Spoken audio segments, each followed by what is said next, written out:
When we hear the word media, our first thought probably goes to Fox, CBS, or I guess MSNBC. I don't know all the AM and all the letters. But that's usually what we think of when we think of media, or specifically the media. But there's another way of using that term. Back when we used to have multimedia, I remember having my little iPod that you had to with the circle, the touch circle, you had to scroll around in a circle to try and go up and down. The idea of media in a general sense really is anything that we can interact with technology. That could be the news, that could be scrolling on our phones, that could be movies, TV, video games, computer games. Yes, Ray, not Monopoly. Solitaire does count as a computer game. All of these things count as media. I want to talk today together about managing our media. Whether that's the internet, whether that's TV, whatever it might be, there are some things that are important for us as Christians to consider when we interact with media in our world. Some of these things are probably things we've talked about in some form, heard about, thought about, and hopefully some of these things are things that maybe are new and are something that maybe can give us a different perspective on how we interact with these things. We're going to talk about some aspects of media this morning. We're also going to talk about some tonight. So I hope you will be able to be here with us as we study in both contexts. But I want to start off with thinking about this concept as we look at media. Media can be fun, or it can be a fixation. Now, I think that especially with the internet, all of us are familiar with the idea of media, or technology, as we sometimes call it, screens, whatever, being a fixation. It's so easy to scroll through Facebook, and before you know it, you've been sitting there for 2 hours. So easy to flip through like there's channels, but go through YouTube video after YouTube video, and before you know it, again, it's been hours. This isn't a new thing. Before you had the internet, you would sit in front of the television for hours. You would listen to the radio for hours. All of this is some form of media, and all of it ultimately has a potential to be, I guess we could say, addictive, or at the very least, a way of fixing us on something that ultimately can waste our time. On the other hand, there are a lot of not only useful, but genuine and legitimate uses for media. One of my favorite things to do with Liz every once in a while is to curl up on the couch and watch a movie together. There's still some movies that I haven't shown her because she doesn't like crying during movies, and sometimes I do. So we'll go from there on those. But no matter what kind of movie it is, whether it's an action movie, whether it's a drama, whether it's a cartoon, we like those too. I know we're adults, but we don't plan on ever growing up.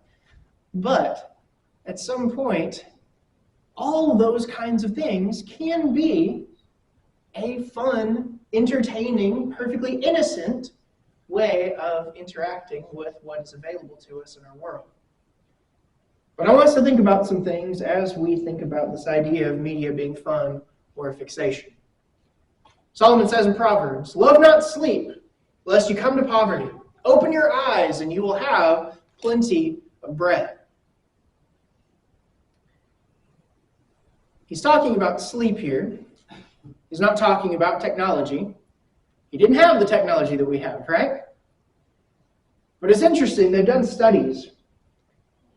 You actually don't ever stop burning calories as you are alive.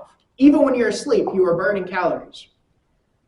But did you know that according to some studies, you actually burn more calories when you're asleep than you do when you're watching television? I think that even though he's not talking specifically about our topic today, there is still a lesson to be learned in principle from this proverb. Anything that is good also has the potential to be abused, doesn't it?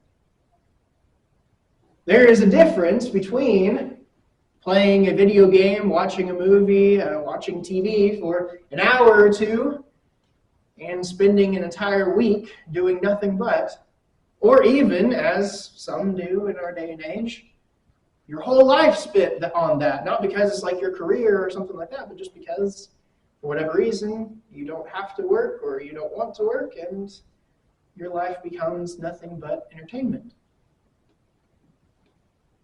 All things are lawful for me, Paul said, but I will not be dominated by anything. I fear that not only do we sometimes misinterpret or ignore this verse, but I fear that many times we don't actually apply it as it can legitimately be applied. Do we understand what Paul is saying here? In this context, he is addressing people who have essentially said, I am, as God's creation, designed to desire certain things. And therefore, because God has created me this way, I should indulge myself to the fullest. And Paul's saying, listen, there's nothing wrong with enjoying what God has provided in his proper place. But there's enjoying what God has provided, and there is being dominated by or controlled by, or as we might say today, addicted to what God has provided to be used in a certain way. It's very, very easy for us to look at what is available nowadays, especially, and try and apply this verse to that. Again, as I said, for example, a lot of people talk about video games or internet, but I've known a lot of people, and I'm not talking about anyone in this room, but I've known a lot of people who didn't grow up with internet, but they grew up with television. And they're guilty of just the same thing. It's not about the specific type of technology. It's about our mindset. Before any of that, radio, television, any of that was invented, there were people who spent all day just reading books. And I'm not talking about books to learn and grow and improve themselves. I'm just talking about just books to, get away, escape, be entertained. Nowadays, we encourage people to read books precisely because it's not a screen. But it doesn't matter what we're talking about. Anything along these lines can be taken out of its context if we allow it to control our lives and push out what we actually should be doing as the main focus of our lives. And this is really the encapsulation of what we're talking about here. Paul tells Timothy, a worker in the kingdom, he says, no soldier, we're all Christian soldiers, are we not? We sing that song, I hope we mean it. No soldier gets entangled in civilian pursuits, since his aim is to please the one who enlisted him. Now, does that mean, using his analogy, that soldiers are never allowed to have any leave? That soldiers are never allowed to get the day off? They're never allowed to rest, to relax? To, play ping pong in the barracks with their buddies? No, notice he uses this word entangled. A soldier doesn't get themselves involved in civilian pursuits, in things outside of the scope of their responsibility, to the extent that it interferes with and pushes out what they should be doing. Media can be fun, or it can be a fixation.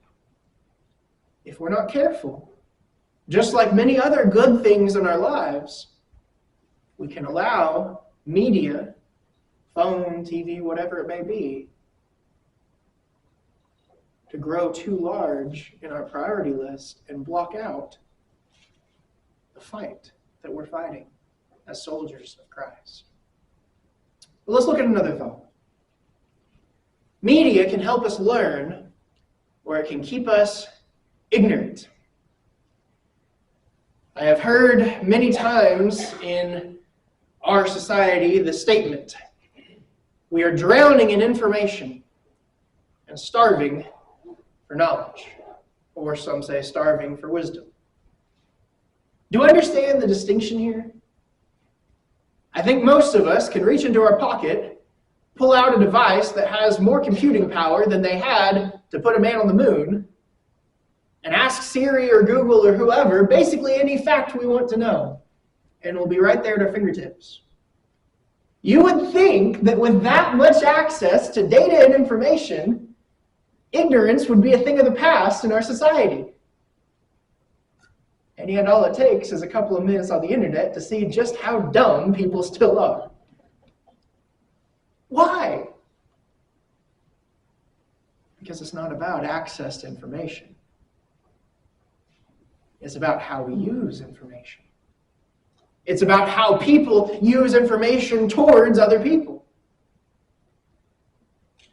I would submit to us this morning, most media, meaning most websites, most TV shows, most articles on the news, most news sites or news channels and whatnot, most movies, just about anything you can put on media, whether you realize it or not, is trying to teach something. It's trying to make some kind of claim. Even entertainment, generally speaking, is also designed to, in some way, present an idea. So when we're online, when we're watching TV, when we're listening to podcasts, whatever the case might be, we're being taught things. The question is, what are we being taught? Have you ever been asked to look something up, maybe for those of y'all who have been in school a little more recently, write a paper or something like that, or do some kind of research? How many of you have used Wikipedia as a main reliable source? Well, why not?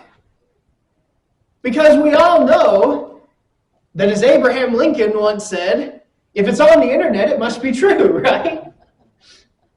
No, we know the exact opposite. We know that there's a lot of ignorance that is being perpetuated because we are able to communicate more easily. And so there's actually more ignorance at our fingertips as well as more information. The question is, what are we doing with those facts? Again, notice Solomon's words. He has a lot to say about our topic, even though he didn't have any of this technology. Every prudent man acts with knowledge, but a fool flaunts his folly. Man, I've seen that a lot on Facebook. Not this verse, the flaunting of folly, right? Why? You ever heard of an echo chamber? What's an echo chamber? If you go somewhere, there was actually a spot at Freed Hardeman where I first went to college that had this little half circle of brick. There's a wall went up about to the waist. And there is a little oval or circle there on the ground of brick, and then there are like several sidewalks that kind of cross there. And then you have different buildings that those sidewalks went to. But if you stood in exactly the right place in that circle, because of the way the buildings were structured, and because of that little half-circle brick wall there was like this perfect echo that you could get.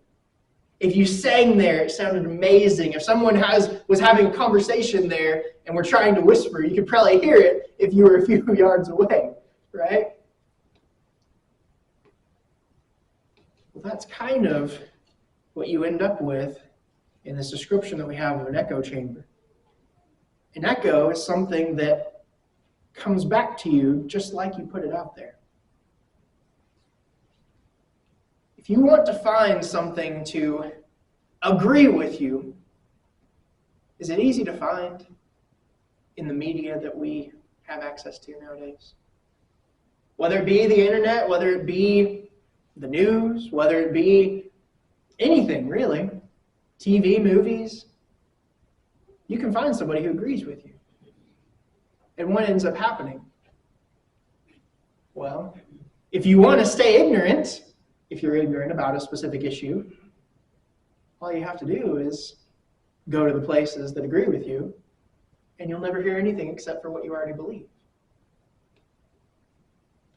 It takes real work to actually learn from what is available in the media and be able to parse what is and isn't true. But how many of us are willing to actually put in that work? A fool takes no pleasure in understanding, but only in expressing his own opinion. Again, Solomon. How many times are people truly trying to learn in discourse online, as just one example? Not to mention news sites. Why do news sites bring in different guest speakers, or not guest speakers, but what's the word? Is it just guest hosts maybe? Why do they bring those in? Well, ultimately, they have all these arguments and stuff like that. It's really just to confirm what we already think, right? They're not actually interested in understanding each other. They're just creating an argument so people will watch. I've been to a lot of debates, or watched them. And I'm not talking about political debates, I'm talking about religious debates. Many of these are available online. Many of these have been broadcast on television and so forth. And I hate to say it, but do you know how many of them had nothing to do with the two parties trying to understand the other's point of view and come to the truth? And instead, how many were just each person expressing their own opinion and completely ignoring the other? Even at times, Christians debating those who held false beliefs. Even the Christian wasn't actually addressing what the other person was saying. They were just stating talking points, talking past the other person, doing the same things, even sometimes insulting the other person, and accomplishing nothing in the process.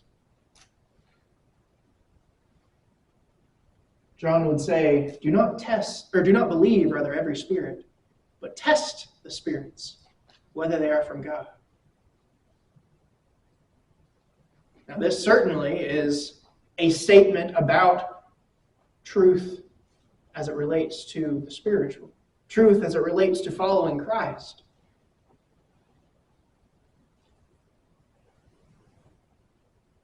Again, I'm not speaking about anyone here. But if people don't see us being discerning in how we treat information that is available in today's media, why would they think we're discerning when we start trying to share with them spiritual truths? If people see us sharing things online or repeating things we've seen on the news without doing any research, without actually trying to figure out if it's true or not, and we end up embarrassing ourselves because we haven't done any homework whatsoever, we're just repeating what we've heard or seen, why would anyone believe us when we try and share something that actually matters? But thirdly, media can spread God's worldview or man's. This is not Socrates. I really tried to find an image of a sculpture of Socrates, but it's one of the Greek philosophers, right? We have this idea in our minds when we think about philosophy and about worldviews. We have these ideas in our minds of people kind of sitting around in circles trying to understand the truth, asking all these smart questions and so forth. But that's kind of this image that's in the past. Now we have a different mindset. We have this idea that we want to be unbiased. We don't want to have philosophies and specific agendas as part of our mindset. We want to be unbiased, and I say us as a society in general. That's something that we prize. Being objective, being unbiased. And yet, That's simply not how humans work. Whether we like it or not, every single one of us has a worldview. Every single one of us has a way we think about life, a way we think about questions of morality, a way we think about the purpose of us being here on earth. And that comes out, whether we like it or not, in media. When you're watching a TV show or a movie, there is a worldview of the person who composed that piece of art, or non-piece of art, depending on the situation. There's a worldview there that is embedded in that movie somewhere, or that TV show.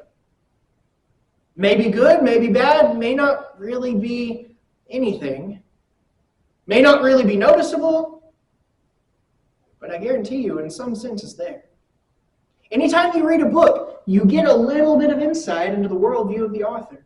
Every time you listen to a news story, you're not just getting unbiased facts. By definition, we as humans are incapable of being completely unbiased. Anytime you scroll on the internet, you're getting a little piece of how someone thinks about the world around them. Here's the problem. Most people don't wear it on their shoulder. Most people don't broadcast their worldview. Instead, they claim they're being unbiased. They claim they're being objective. They claim that all this is irrelevant. And I'm not just talking about those who might have a worldview that we as Christians would disagree with. This goes both ways. So what do we have to do then as we interact with media? If I'm watching, I don't know, some silly comedy or something like that, if I'm watching Hogan's Heroes, if I'm watching, I don't know, Reba, I just watched some episodes of that for the first time. It's quite funny. If I'm watching something like that, overall, are there worldviews in there? Yeah. Is it really affecting the storyline? Not really. I'm not saying we have to judge every piece of media by the worldview and then ban the things that we don't agree with and so forth. That's not at all what I'm proposing. The danger comes in when we deny and ignore the fact that worldviews are everywhere in the media. See to it, Paul says in Colossians chapter 2, that no one takes you captive by philosophy and empty deceit, according to human tradition. Now he's referring to a specific brand of teaching that was cloaked in philosophy. Also bringing in a little bit of Christianity, also bringing in a little bit of Judaism. And it was being used to trick people into ultimately following after a different form of the gospel that really was just a perversion and not actually the gospel at all. But notice, see to it that no one takes you captive by philosophy and empty deceit. Do you know the most effective way of teaching someone something? It's not to sit down and give them a lecture and tell them point by point exactly what they need to think and how they need to understand something. The most effective way to teach is in a way that people don't even realize they're learning. One of my favorite math courses that I ever did in high school was based around a story. It taught the principles, believe it or not, of trigonometry better than any other math course that I'd ever had. But I barely knew that I was learning because it was integrated into a story format to where I was more engaged in the story than in just rote memorization of mathematical terms. You want to know the best way to teach a society? Sow the seeds of a worldview into the things they take in every day without them even realizing it. Why do you think there are various sins that are more acceptable in this generation than there are in previous ones? They were portrayed as acceptable in various forms of media, for one thing. Why do you think that the idea of mankind being created by God is ridiculed today? In part because it's been drilled into our heads without us even realizing it, that way of thinking is bogus. Even Satan disguises himself as an angel of light. So it is no surprise if his servants also disguise themselves as servants of righteousness. Satan doesn't fight fair. Out of the abundance of the heart, the mouth speaks. Jesus said that trying to help us understand the difference between what's on the outside and what's on the inside. We do realize that when we're dealing with media created by the world, we should expect worldliness to be involved. If we don't expect that, if we don't look for it, it's so easy for it to just seep into our minds and we don't even realize what's happening. Now again, please don't misunderstand me. I'm not saying that I don't watch Jurassic Park because it has a whole bunch of allusions to evolution. I'm saying that I'm aware it has a whole bunch of allusions to evolution, and I keep that in my mind as part of how I approach the movie. I'm not looking for it to give me truths about the existence of how things came to be and so forth. I'm looking for it because it's a fun dinosaur movie where people get eaten by dinosaurs, and that's fun. The point is not that we need to say, oh, if anything has a worldview outside of us, we need to ban it, we need to boycott it, whatever. If you want to, and if that's what your conscience dictates, that's completely fine. The point is, we need to be aware. And not just for our own sake, but especially for the sake of our children, of our grandchildren. Because we might kind of pick up on something and dismiss it. Oh yeah, I know that's where they're coming from. But for those who are the most impressionable, they're being taught things. And if we don't recognize that, we can't help them see between what is true and what is false. The media we allow into our lives can have a huge influence on us. Again, it can become a fixation to where ultimately it's distracting us from the work of the Lord. It can become something that keeps us in ignorance instead of encouraging us to check our sources and do our research. It can be something that we allow to be a Trojan horse and bring in a worldview that's completely opposed to God's, and we don't even realize it. We have a responsibility as Christians with all of this that we have at our fingertips to be aware, to be conscious, to know what we have a responsibility to do. Again, we will continue this discussion this evening. But this morning, I just want to encourage us. Every aspect of our lives is meant to be dictated by Christ's will. There is nothing that's exempt from service to Christ. We are in the world, not of the world. And because we're in the world, that doesn't mean we can shelter ourselves from every exposure to everything that's bad. I'm not suggesting that at all. I'm suggesting we realize what's going on and use our discernment. And if there's something we can do to encourage you in that regard or any regard this morning, we want to do that. So please let us help you as we stand and sing together. Have you been to Jesus for the cleansing power? Are you washed in the blood of the Lamb? Are you fully trusting in His